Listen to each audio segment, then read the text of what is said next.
What we're doing right now is that you're building an infrastructure like Tesla. Like Tesla isn't successful because they built a fast car with warp speed.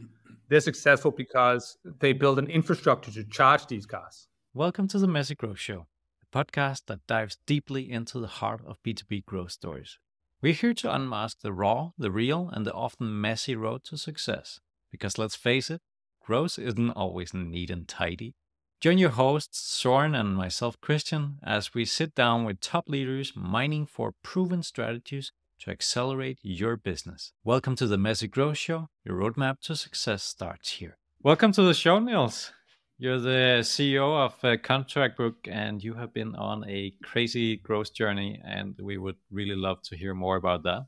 But first, tell us what is the problem that you're solving and for whom? Give us your elevator pitch. Oh, yeah. So first of all, thank you for inviting me here today. So our elevator pitch is we're doing contract management for SMEs. So basically small, mid-sized enterprises.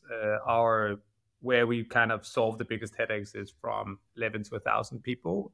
We are basically industry agnostic. We obviously have industries that work better than others, but fundamentally we're a industry agnostic, holistic contract management software where the biggest differentiator between us and most of the competitors is the fact that we're based on a database where all our competitors or most of the competitors is based on a PDF or a digital signature platform, which means that we'd never kill the data, which means that you can always use the data in the rest of your operations in the business and automate the processes around the data in the contracts, which we believe is the foundation of your business. So if you peel down your full business, it is a bunch of documents like SPA, employment documents, et cetera, et cetera. It's not your CRM system or Sure. your HR system, it's the documents. Sweet. So how did you end up there? Like starting ContractBook. Like what happened? Before that, you'd made that decision. Yeah, so I worked, my first job was at Shell Oil, which is like one of the 10 big evils of the world you could work at. And that was an amazing time, especially during ramp, where you learned a lot. Like it was my first job after my bachelor degree. And then I worked there and I was co-leading with an older, more experienced woman, co-leading the implementation of the SAP system in all the Nordics. And it was a really weird experience for me because basically most of the people I was under me, I was 23 or something, could be my parents, which made it a very difficult kind of process going out of studying your first job, and then you have a lot of employees basically, or team members who's way younger than you or older than you, and you're way younger than them, so they kind of question your authority and they question your ability and your experience, etc., right? So that was a very interesting kind of ramp for me. I obviously had a very experienced woman next to me who helped me a lot kind of dealing with it, but at the end of the day, I figured quickly out that that wasn't for me, and I didn't enjoy like working there. And I think that my stomach feeling told me that it was due to my team. Like I wasn't enjoying working with my team, Okay.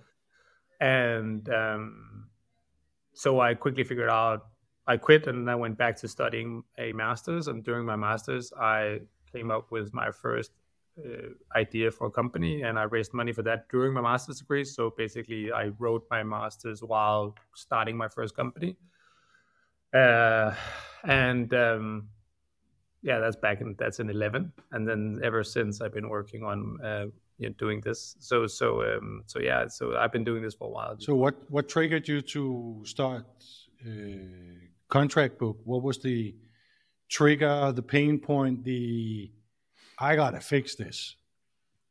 I gotta fix this was one of our clients. We had a media. At this point, I had with Yadik, my co-founder in ContractBook as well. I had a digital studio where we helped companies, and we also invested in companies.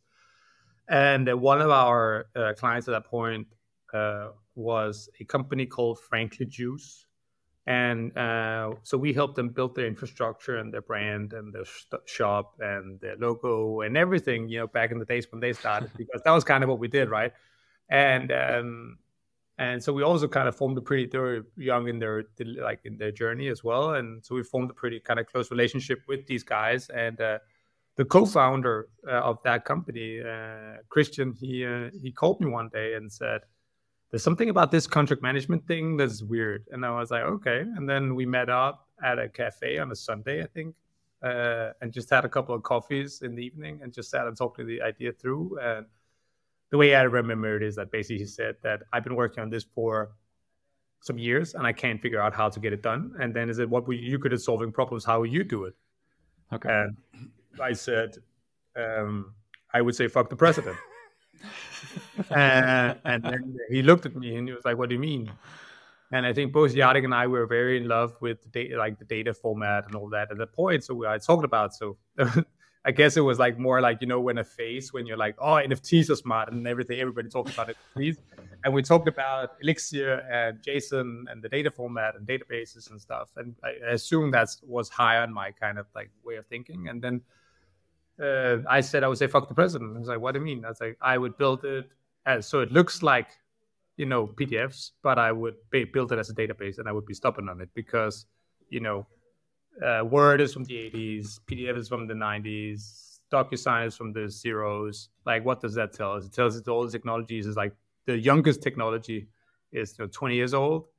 And the oldest technology we're using today in this industry is 40 years old. So obviously they have a lot of advantage, but they also have big disadvantage, the fact that they're built in the past. And like the past technologies. So if you want to make it fit into the future, you probably need to kind of start dealing with the future. So it became evident for us without knowing what contract management was, that the data would be the foundation of it. But also we had no idea that it would basically be like what we're doing right now is that you're building an infrastructure like Tesla. Like Tesla isn't successful because they built a fast car with warp speed. They're successful because they build an infrastructure to charge these cars. True. And because of warp speed. And that's kind of fun, right? So the idea is that, yes, you have warp speed in ContractBook, but without actually being like, we need to build like the rails for the rest of the system to build upon, then we have a problem. So, and you can't like a Tesla, you can't put a diesel engine into a Tesla. So you can't put Word or DocuSign or Dropbox or something into ContractBook because then you're killing the foundation of the future. So you need to kind of be very stubborn on that, which made it, sometimes go very slow. And we still have a lot of pushback in the industry because they're like, but it's not Word, and when our old lawyers come in, they want to go back and forth in emails and Word. It's like, yeah, it's fine. And we get it. And that's why we built this vendor upload thing, so you can upload, you can tag it and OCR it and all that. But that's top of the iceberg, right? That's only 1% of the documents in a contract in a company. 99% of the documents are just like mainstream sales, employment, compliance, HR, upload, vendor. I just rented a lot of benches for the garden. Where do you put that contract? And right now, we sat there. I remember sitting in one of the big law firms, and they had like one of the beautiful offices, and then we talked about like a infrastructure, like system, contract management system they built for their clients. And then they said, so we actually don't really use it ourselves because it's pretty complex to use. I was like, that's kind of a problem, right? And because that makes it very difficult to use your own system for other people, and you're the experts in the system, and you're not even uploading the documents, right? So it's like you rented a lot of, let's say, what's it called, trip trap or scan, benches in outside. It's like, where are they? They were like, we have no idea. It's like so for them to actually get out of that contract, renting, for probably $1 million Danish kroner or something like that, renting, furniture. There's nobody who had a clue. I'm not saying that $1 million kroner is a lot or $150,000 is a lot for these kind of companies, but when you stack it up, when you stack all your right, contracts, that's so all your contracts. That's one thing. The other thing is, you mentioned law firms, and they are zero tolerance for error industry. So the fact that you present them with something where they have no clue when they know they should have is a big issue, right?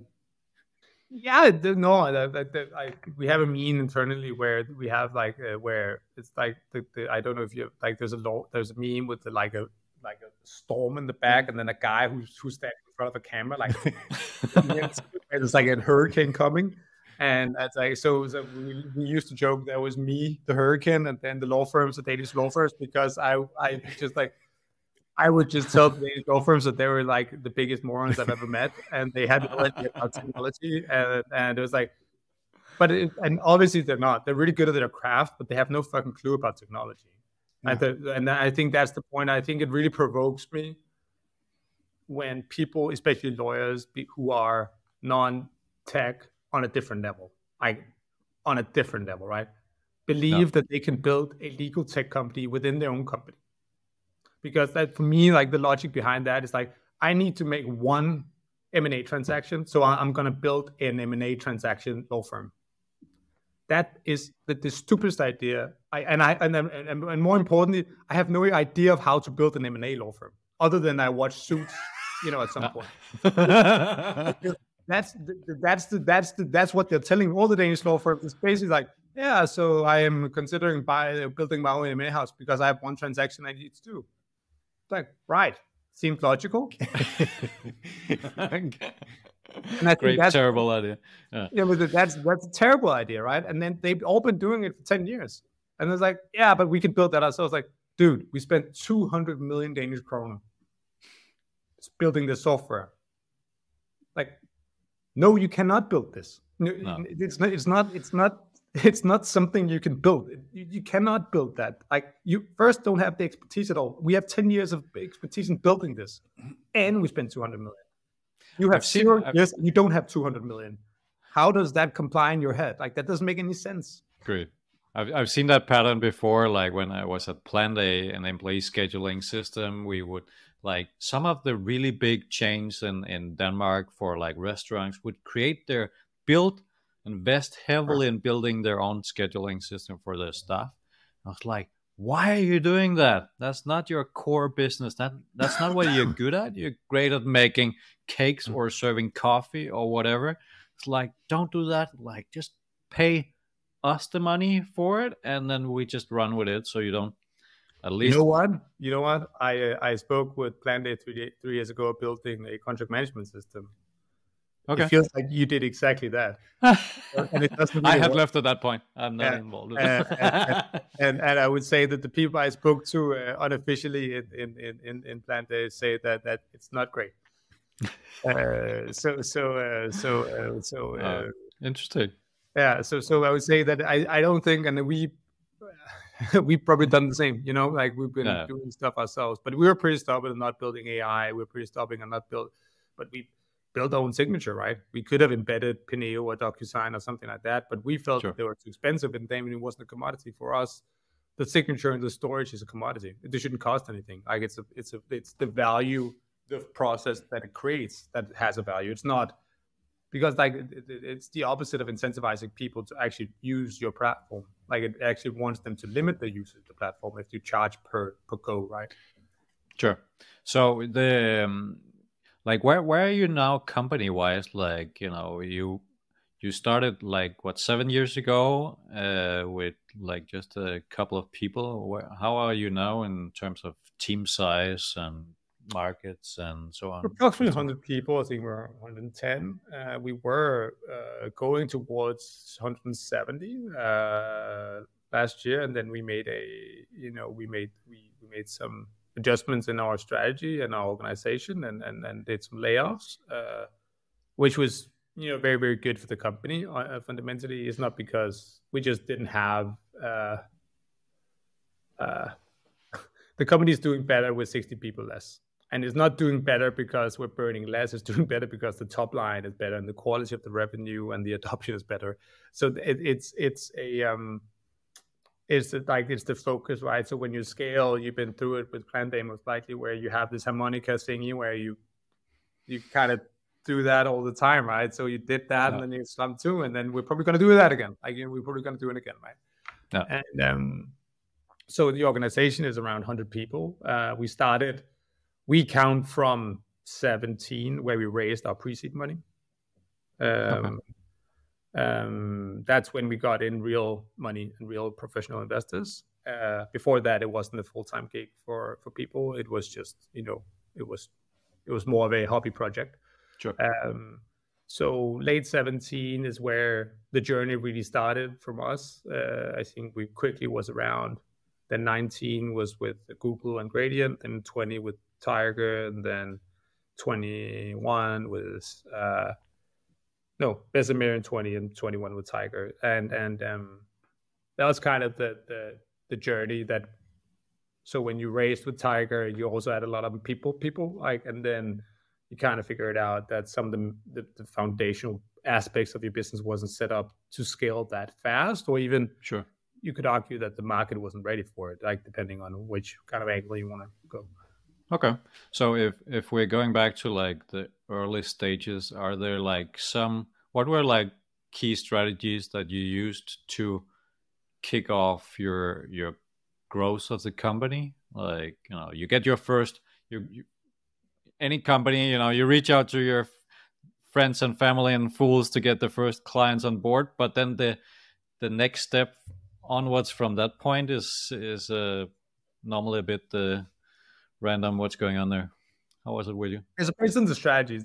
Based on the strategies, it was basically done on my prior learnings, where I built the perfect product to launch and not have the business model in place, and which is probably the business school approach, like when you're Carlsberg or something like that. That's how you launch the perfect product, and you ran a big campaign, and then you hope that people are going to start drinking your beers. Where the startup way is where you create some kind of beer, and then you do like a micro pop-up shop in a corner somewhere in Copenhagen, and then you hope people like it, and then you kind of scale from there, right? So sure. the second time around, it was more like, let's figure out how to get paying clients from day one. So we actually we called it slideware. So basically we sold slides to get clients in. So we had really good clients like Domino's and Pernod Ricard and like big brands and Red Bull as clients before we even launched, which allowed us to learn pretty quickly the defaults in our own product. How did you close those before you used the product? Sorry. I'm just curious because it's a challenge that I see very often from founders that they want to get the big brands in. That gives a lot of trust and credibility to their startup company, but it's like they don't have anything to show yet because the product is maybe not done yet or pretty buggy. Like how do you close like Red Bull and some of those others if you're not like ready? Those explanation and I don't even remember what you call like mock-ups, which is like clickable mock-ups, or how it would work. And then we basically didn't charge it before we launched, right? So we signed the document, I signed the contracts with them, and then we said when we launch, we charge you, right? Okay. And so if we never launch, they never pay. But I think that more important, which is still the case, is that they have a big issue. Like they have a big issue with this topic. Sure. They don't know how to solve it. And at that point, digital signatures did solve it. And at this point, digital signature still doesn't really solve it. So if you are on the go, if you're a Red Bull salesperson on the go, like you can create a document on your phone on ContractBook. It's just more difficult using Word on your phone and then putting in and drag and dropping on your phone into a signature platform and then drag and dropping into a storage platform. So sure. If you can automate that process where just like you fill out 3 fields and then the rest is done, that is something that obviously solves a lot of problems. I remember Red Bull drove around, I believe. I don't know if it's Red Bull, but one of our clients drove around with a battery-driven printer in their car. Holy shit! This is not a lot of years ago, right? Like it's not a long time ago, right? So that shows the state of very, very big brands and what they do and what they still do. And I think that if you go in and you look at the TAM, right, and you look at if you do the research with companies like Gartner or whatnot, they would tell you that the market is 98% occupied and it's a $2 billion TAM. I would say that it's 98% occupied, like it's probably 2% occupied, And they would say it's 98% occupied. And I would say it's 2%. I would say the TAM is probably 120 billion.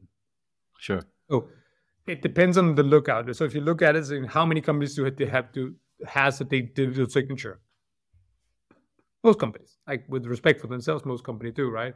How many companies have a CLM? I would say 1%. A what sort? A Contract CLM? lifecycle. Yeah, contract lifecycle management system. I would say 1%. Okay. That's the foundation of all your business and all your deadlines of all your stuff. And I would say 1% has it. Which means that if you can automate that process and basically have a due diligence room for all your business and for all your stuff forever, and you get that and you don't have to have a legal department, you don't have to have operations people around it, you don't need all that stuff, right? Like so basically when you buy ContractBook at an early stage, you're basically putting yourselves up for having no legal people in your organization. We have 0 legal people in our organization. Interesting. And so the approach, because it's an operation system. It's an operation system. So it's like having beforehand, you had a finance department of 1,000 people, operations sat and did invoices. Now you have a system. You have something that does it, right? And that's the fun part, is that nobody ever solved the operational part of it, because it's not a legal problem, it's an operational problem. So instead of seeing, like most of the industry does today, that you need to have a system to put in the contracts that you have made so that you can manage those that you have made, You make it go the other way around, because now the system becomes the source. You have all the standard phrases that you pick and choose, and then your contract is done, and you send it out for signature, an internal approval process, etc. before that. So now it becomes the source system instead of a support system for completed contracts.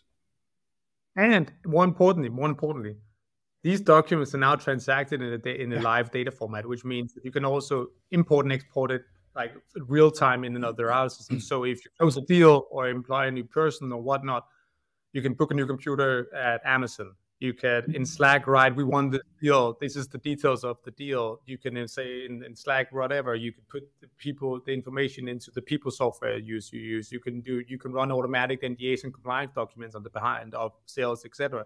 All that stuff happens automatically when you use an operation system for this. It's not a legal problem; it's an operational problem. So, and that's what the people have misunderstood, in my opinion, in this kind of software. Because if you make it a legal problem, you have people making the decisions who are educated and carried, to your point, Søren, in precedence. The precedence is the exact opposite of innovation. Like they do what's proven to work. They will never do what operations people are like RevOps, that kind of people are. Their function in companies is to innovate and to make the operations more effective. So so if you target one group, you're getting the most innovative people in the business versus the people who's the least innovative in the business. Because then you make a system, the least innovative, you make a system that supports the current process, which may be hugely ineffective. Yes, exactly. So what we'd love to get back to is the understanding of how you got leads and customers in the beginning, how that changed. And like we talk about in the pre-interview, there might be something that you want to share in terms of, well, that certainly didn't work. And I think you also said, and there's been a lot of times where we said, now we got it, and then we didn't. So a brief story on your journey from how your lead generation and revenue has developed over the past 7-8 years. So one of the beauties in ContractBook is the virality, something you call, like in the language in the industry, you call it the K factor. And the K factor means how many users does an existing user invite. And that number, I don't remember I haven't looked at the K factor number for a while, but I think the average is like for every user you have, they invite half a user per quarter, which means that when you have 500,000 users, they invite, they theoretically invite 250,000 users per quarter. And then that number, so the most effective source of branding and thereby indirectly marketing was the people used our platform pretty quickly and felt that it was useful, because that meant that they got exposed to the ContractBook brand. And then when they saw some commercials, they got exposed to it. And to start with, in your journey, your targets are pretty low, which means that if you convert, 50 clients in a quarter or in a year or something like that, it's pretty good, And so, but if you're exposed to 50,000 people via your signature platform, like your signature and storage platform, not creation is only 50 who's using it, but they are inviting a lot of people to use it. Then you get exposed for a lot of stuff. So I think that I think for a while, I think it was like towards 7, 10, up to 20% of our revenue that came from first exposure as recipients. Like, so we had a lot of, let's call it indirect marketing for companies who received a sales contract from another company, and then they got exposed. They're like, oh, that's a pretty cool like experience. PayPal. And then, yeah, exactly, like PayPal or Zoom or whatnot. So you have this built in, and that's the biggest, to date, the biggest opportunity in ContractBook, because it basically means you can do free marketing. Yeah. So the more people use it, they're getting. So every time you sell a client, that client invites, let's say, 20. That client has 20 seats. They decide that we give unlimited seats for the same reason. So they said, okay, so I need 20 people to work on me. That means that those 20 people are going to invite 7 people in average to the platform per quarter, which means that those 20 people just sold at, let's say, 100,000 Danish kroner. They're now exposing you for 600 new clients per year. Yeah. That's a nice growth machine. Did we think we could like to a point of thinking you converted? Like to start with, I was like, all right. I was listening to my, at that point, favorite artist, Drake, and I was sitting in our old office and sitting in the window. I was like, I got it. We got to charge $4 per seat. And then everybody's going to buy it because it's a fantastic system at that point already. And this is many years ago. This is in 17 or 18 or something like that. I was like, everybody's going to buy it. And then it's like Google Drive, $1 per seat or something like that. It's a bit more expensive, but, everyone's buy it. And then we just have a self-serve machine, and we use Stripe as the engine. And then we get exposed for all these clients, and they're going to keep on inviting themselves. The problem is the self-serve product in the CLM industry doesn't work because nobody have ever tried it. Like, where the reason why self-serve for Pipedrive works is because somebody worked with HubSpot and Salesforce before. It's not because Pipedrive created a self-serve machine. It's because people accepted that they need a CRM system, and now they can get the cheaper CRM system over here. But that's a self-serve thing with lesser capabilities. And ContractBook was obviously in the CLM industry at that point, the lesser product. Like, it was the lesser product. I would say that we're not the lesser product anymore, but at that point we're the lesser product, the less complex product. But we, but the companies who were in front of us they were never at the status as HubSpot or Salesforce, which means that they never created the industry. I would say to date that the CLM industry isn't created. There is I wouldn't point at anybody and say, oh, that's Google. That's the leader. That's the leader. I would say, if you read, I have an article on Forbes where I write that I believe our biggest competitors doesn't exist yet. I don't believe that anybody out there look at them and like, yeah, fine, cool. Like, yeah, you might be, $5 million ahead of us in revenue, but there's none of these who are cities. It's not. Have you been to Google City? Like it's small buildings at maximum. Like, it's a floor like us. Like, it's not substantial. So was that the beginning of your growth engine? Yeah, that was the whole idea. Yeah. That was the concept behind it. The concept behind it was that users invite more users that then convert automatically, and then we lowered the price to make them convert even faster. But then people start buying it as a digital signature software, because that's the only thing they ever tried. You could argue that DocuSign, which was a $42 billion company, was a real mastodon, right? Like a real company, right? That you would be, that's difficult to work with. So everybody just used you like DocuSign, basically. And then you're a shitty version of DocuSign, because then if you're just a signature tool, then DocuSign is a better tool. But if you're a contract automation tool, like an operation system, you're way better than DocuSign. Like you can't compare as apples and pears. But if you're adopted as a digital signature platform, then you go in to compete with 200 other digital signature platforms on a daily basis. Like who can be the cheaper? Yeah, put the right positioning here is super key. Like, do you want to compete head to head with DocuSign? Hell no.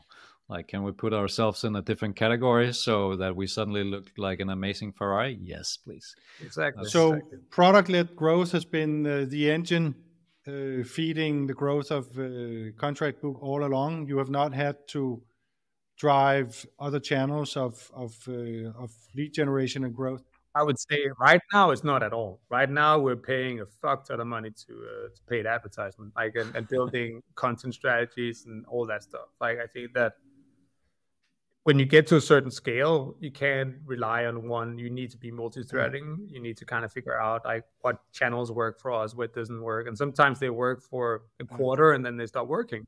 That's just the name of the game, right? Podcast worked for, years. And then before that, it was the blog. And then before that, it was newspapers, articles in the newspaper, right? Like it was... So you need to multi-thread, and I would say that we've never been fully reliant on it. We always build content strategies. We also do, but I think that the secret sauce was the branding you couldn't measure. Like the branding in the exposure to getting, so the adoption in ContractBook is pretty, and like today, like you can call a lot of companies in the Nordics, but especially Denmark, and say, hey, it's blah, blah, blah from ContractBook, and they actually know you. And they received and say, yeah, I've received 3 documents last year from you. Like, whereas, so when you call them even back in 18 or 19, ContractBook wouldn't be like completely unknown, especially in the micro segment where we were heading to start with, which is like the startup. People knew us there. They that's where they knew us, and so we had like a name, and then you can grow from there. And then so the conversion rates were better because of the branding, I think. Okay, so the initial product-led growth, where people would have to sign documents and saw your brand name, has actually helped you in your lead generation, both paid, organic, and social afterwards, because there was some recognition. I think it's very difficult to measure, but my personal assumption is 100%. But because you could see it, like you can see that in the US right now, like we're a leap of faith still. Mm-hmm.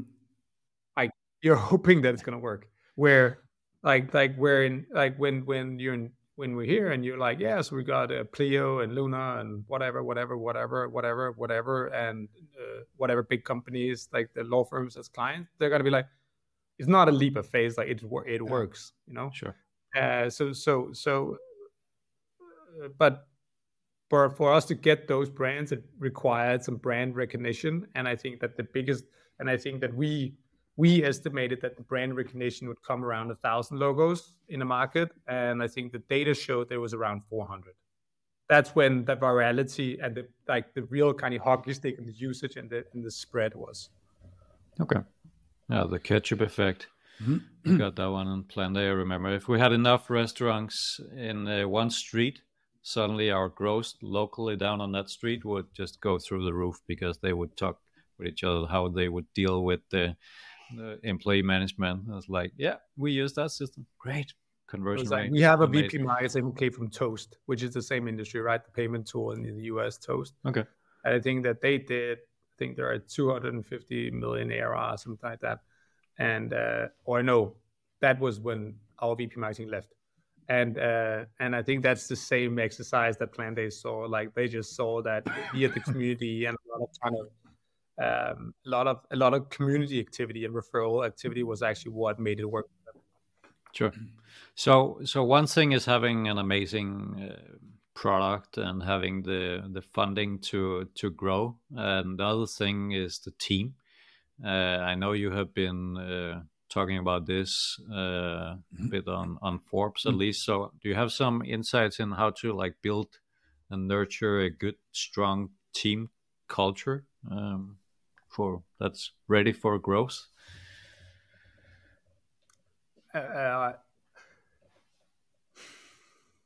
I wouldn't say that I have a playbook. I have a sensation, but I think that I was actually doing a panel yesterday with Christian, the old CEO at Plan Day, and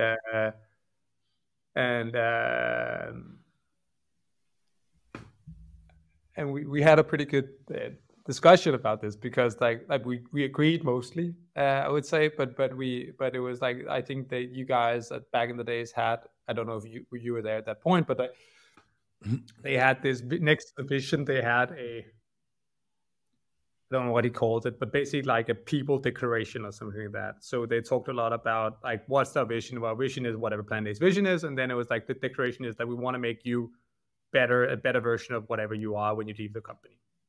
That's what we aim to do with all employees. And I think that then when you scale, we both talked about your gut feeling. I trust my gut feeling a lot, because fundamentally, your brain and gut communicates quicker than what your thoughts come out. So when you have a weird feeling about a situation, it's most likely because there's something wrong with the situation, even though you don't understand it. Like you haven't still kind of comprehended how it doesn't work, but you're like, this doesn't work. And if your gut feeling tells you that something doesn't work, like we talked a lot about, cultural principles are what they are. You can write them on a wall, you cannot. It comes with the founders. How do you live? How do you do it? But building around the right managers who can cultivate the founders and the leadership's actions are the most important.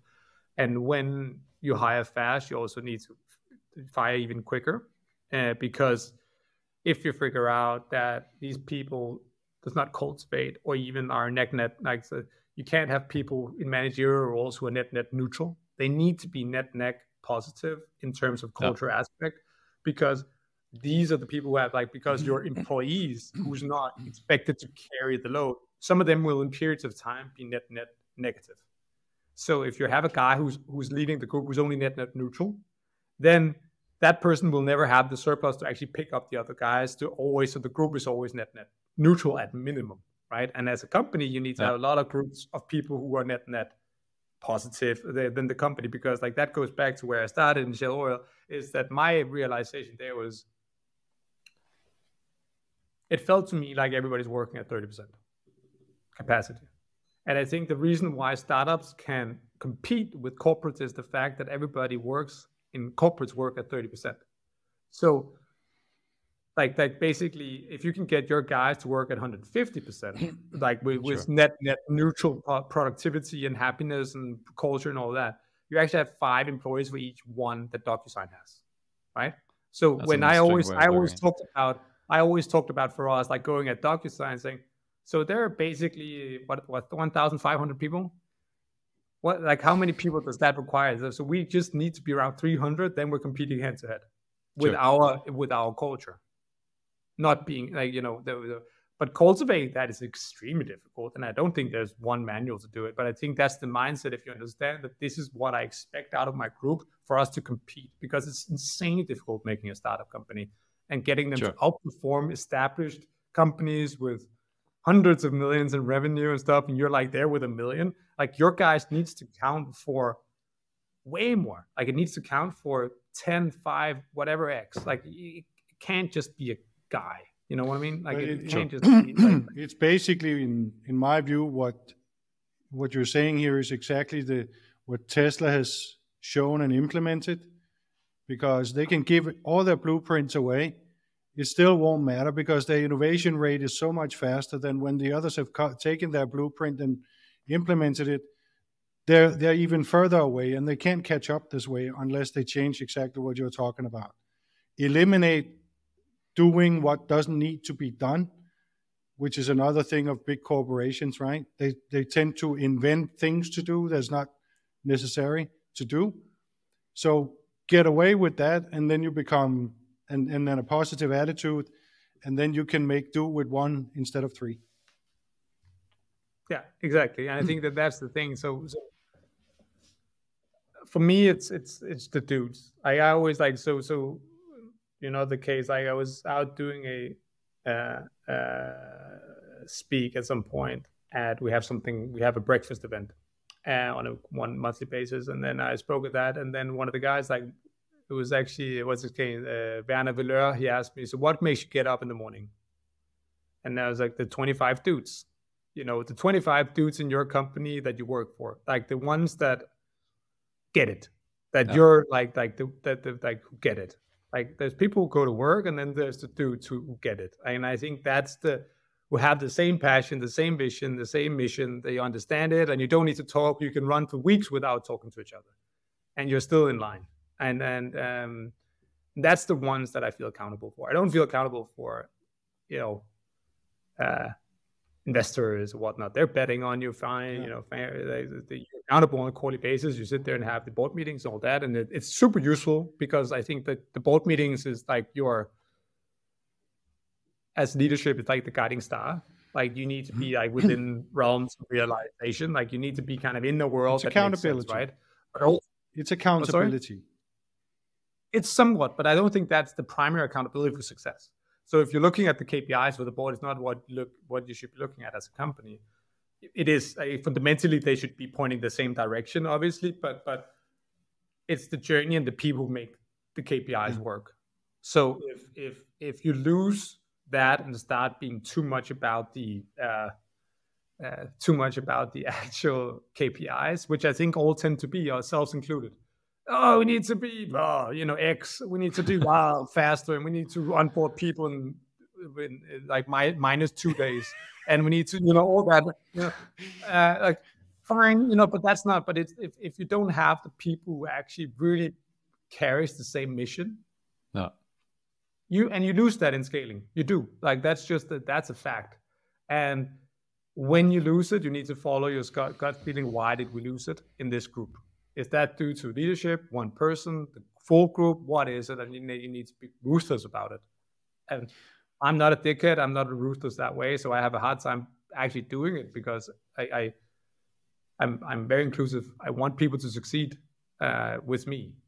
So it's a trait I'm learning as well on the go. The people that I've seen make the most like net plus to the team or the company have been the ones that have the true empathy for the customer, and really understanding how that pain that we're solving as a company, how it's really impacting them in their everyday, because that gets them up in the morning. At least it got me up in the morning without being too much plan-day focused. But I was talking with a waiter in UK and in a restaurant, and she was like, after we switched to plan-day, I can now tell my mom that I can go to her birthday, because before that it was like complete random if they should go to work at any given time. But now it's like it's blocked out in the system, and I'm going. And that was a huge change for her. I was like, fucking hell, that gave me a lot of energy to like, we need to spread the word even more so we can give more people that same experience, right? So I think empathy, that's a thing that, in my opinion, ContractBook lost in the growth. We had the best support team, in my opinion, where everybody cared so much, and it wasn't about like how many logos do you have, how much quota do you carry, and what's the NPS or like NDR target. It was just fucking carry. Like you just carried each other, and you cared for the client, and that was kind of it. And we knew nothing about customer success. That was just like, I'm not saying we because I was a part of it, but it's like we had a couple of guys, and they were just like basically a very small team who just made it work for the clients, and they felt that they could always put in the chat, and they were on first name with the people in the chat and that kind of stuff. And then you try to put it on rails somewhat, and I would say that we derailed at doing that in the scaling process, and now we're getting back to we're like going full back to the fundamental of caring for every client and wanting them to succeed 100%, and but that's also alignment in sales. It's a lot of stuff, right? Like that's the full customer journey, because if you say something in marketing and then you sell them something random and then you onboard them in something completely different and then you're building a fourth thing, yes, it becomes a pretty tricky exercise, right? I'm not saying that's what we did, but it's like building a fence. Like it needs to be, the pillars needs to meet each other when you're building it, right? And I think that it doesn't have to be like, like this all the time, but it needs to be like within kind of like it needs to be with each other. And I think that's that's something that I feel that we lost, and that made it an uninteresting place. When you're losing that, it becomes an uninteresting place to work in CS suddenly, because it's not the actual user you care about; it's your NDR score. Yeah, if you lose the customer story, we all have the idea about the pains we solve, the generic pains, and the impact of such a pain and what it needs to look like and the solution we have. But if it's like going to buy a sports car, right? You don't buy it for cognitive reasons. You buy it because it solves a problem for you. And then, of course, you have to justify the purchase afterwards for more cognitive reasons, because otherwise you can't sell it to your wife. But it's purely emotional why you need that sports car, right? That's triggering you. I have an Audi S6, and it has like 600 horsepower or something like that. And there is I have 5 minutes to the office. But you had to buy it as a station car to sell it to your wife. No, I had to buy it because it made me laugh every time I looked at it. And it actually makes me drive slower, and I'm more calm because I feel that I have the actual surplus. Like, I have the ability to do everything in that car. And that makes me calm down and be not stressed about the situation so I get it. So we all, but for me, I'm very motivated by stuff, not material stuff. I'm not a capitalistic material guy, in my opinion. I care about stuff that make me happy. If it makes me laugh, if every time I look at it, I'm like, and then because that's what I'm thinking. And I turn on like, that's stupid, and then like it makes me get in a good mood, like, somewhat. And I think that's the user story for that kind of car. There is nobody in the world who needs a 600 horsepower Audi S6. Absolutely. Nobody does it. Like, there is nobody who needs it. It is like purely a thing that makes you laugh. For some people, it doesn't make them laugh. Some people, it's their sharp Japanese knife. Like, when they take it up, they're like, like, nobody needs a knife that's 3,000 kroner. Like, nobody needs it. They can get an IKEA knife for that does the job for 25 kroner. So it's an emotional thing, right? So my point was really that as Christians gave the story about the restaurant owner, that now she can take time off, she's confident, and not because she can take time off and she's confident, but because of that, she can now spend time with her mother. I mean, that is hugely important for everybody to pick their own favorite story on that, because it helps with the alignment and why we do things. And so that it's not just KPIs. Sometimes it's just also hyper-irrational stuff, right, that comes into it. Like, where it's like, I know companies who use ContractBook because they believe that they need to use ContractBook because it's cool. Yeah. It's like, it's what they should be doing. I know people in our company who's buying software because they believe that we should be using that software, but we're not actually using it. Like where it's like, oh, we should be using Slack. It's like, should we be using, like, is it maybe Teams is a better solution for us? But it's like, but Slack is cooler. You know, it's not a rational thing. It's not, exactly. I can't argue. Nobody actually researched at any point. But how many weird sales enablement tools that does weird shit that like one person uses? Like, you know, you're cleaning it up now in these macro days, like when the economy changes. But the amount of shit that people have, which is like primarily irrational, emotional stuff. I'm happy to say that we're in Denmark. We know that we now have a position where startups feel that it's like something they should do because they heard from their friend that it's smart. Like, they don't really understand what it does yet, and they to get the impact, but they heard that it's something you do. I'm really proud of that. But obviously, when the use case becomes stronger and you have more logos who's adopting it in the same way that Christian just explained, that's even better, right? And we also have these use stories. But I think that Planday, now circling around there, I think that Planday also had that. If I'm a restaurant in Denmark, I'm using Planday. Like, if I'm a starting contract in Denmark, I'm using ContractBook and Pleo and stuff. And that's just like, That's your basic starter pack. Like you need your starter pack. But that's the status of proven branding and delivered on the promise that you can enjoy later in life when you have come thus far. Clearly. And I think that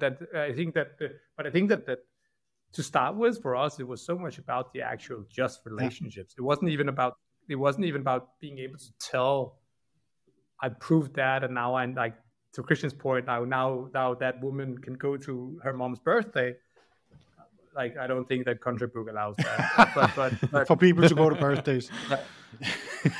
but it does allow people to sleep, safely at night, because people know where the shit is. Like, if you're a contract manager, like, you actually know where shit is. Like, I know I use ContractBook. Obviously, we eat our own dog shit, right?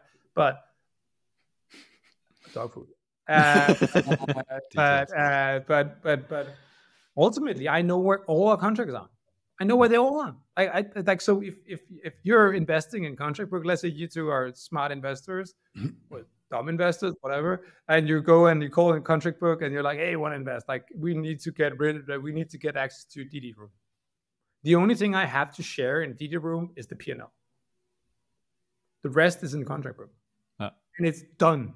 It's not like I have to collect a lot of shit. Where are employment contracts? Where are the sales contracts? Where is the compliance stuff? It's all there.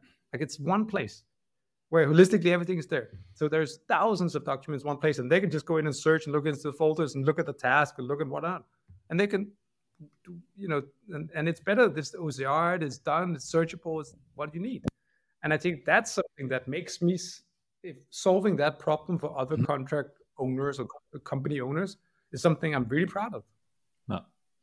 Cool. I want to finish up with one question before we jump off the call, which is, did you get or what's the most impactful advice that you have received on your journey as a founder, and like, why did it resonate with you? If you have any magic advice. There was an investor once that told me that you shouldn't be fanatic. Basically, what the person, like, quote unquote, was, do what's ever easier for you. Which meant whenever you asked about, should we do bottoms up sales or top down sales or sideways sales, or should we onboard, should it be self-serve? It's like, whatever is easy for you. Because at the end of the day, when you start a business, it's about building to, let's say, 5 or 10 million ARR. Like, and you need to get there before you can start. Like, you can be like how many companies have actually solved the bottom up self-serve motion? 10. So being fanatic about that because you listen to a podcast about, oh, this is how you create the perfect self-serve business, and then you're fanatic, but it doesn't fit to your business, the CLM industry, for example. Like, that's how we proved. That's what we sold, to explain what we did, and we thought that would be how it was, and they were like, but shouldn't it be self-serve and then bottoms up? And they're like, you could also just increase the prices and then do onboarding. No, if that's easier, okay, then we'll do that. Like, then you test that out, so you figure out. So being iterative to get to what's easier for you. I think that fanatism, or whatever it's called, like being fanatic about it, is just like it's a yeah. And then Jordan Peterson has a good quote, which is like, set your bar low enough. That's not a perfect, but I think that's actually a really, really, really strong advice, because if your aim is to run a marathon, the first time you go to a treadmill, you don't run 42 kilometers. No, you run 3, and then you run 5. And then you run 5, and then you run 5, and then you run 6, and then you run 6, and then you run 8, and then you run 8, and then you run 8, and then you run 10, and then whatever, and then you do Tabata, you do intervals stuff, and suddenly you're at there. But you start low enough, like, you're not demotivated by the fact that you can't run 42. You're motivated by the fact that you're improving on the journey to get to 42. And I think that's the biggest problem, is that most people think that they should be able to run 42, and when they're building the business, they're building it for launching at 42. But they have no idea how to run 42 kilometers. So they should just be aiming for 3 kilometers and be happy about it, and then be happy about going to 5, and then be happy about going to 6. And I think that's where we do it ourselves. Like, oh, we should do the perfect internal scoring of our clients. It's like, maybe we should just make sure that all our clients is assigned to CS people to start with. You know, like, you know what I mean? Like it's not about the actual score of the perfect system. It's about like making sure that everybody's treated correctly. Yeah. And then you might get to the perfect score at some point. But if you don't assign them day one to somebody, like then you're never going to get the perfect score. So you might have the perfect system that tells you a score, but because you never did the front, then you just have no chance of actually getting a good score. That's a very good advice. Niels, thank you very much for joining us. It's been super fun and interesting to hear your journey. And thank you for having me. Yeah, welcome. Awesome. Thank you. Thank you for joining us on today's episode of the Messy Growth Show. Check out the upcoming guests on messygrowthshow.com. And you can subscribe on Spotify, Apple Podcasts, Google Podcasts, and YouTube. And if you do have any comments, feedbacks, or suggestions of topics that are of particular importance to you as owner or marketer in the software or manufacturing industry, please do reach out to us on messygrowthshow.com. We'll see you on the next episode of the Messy Growth Show.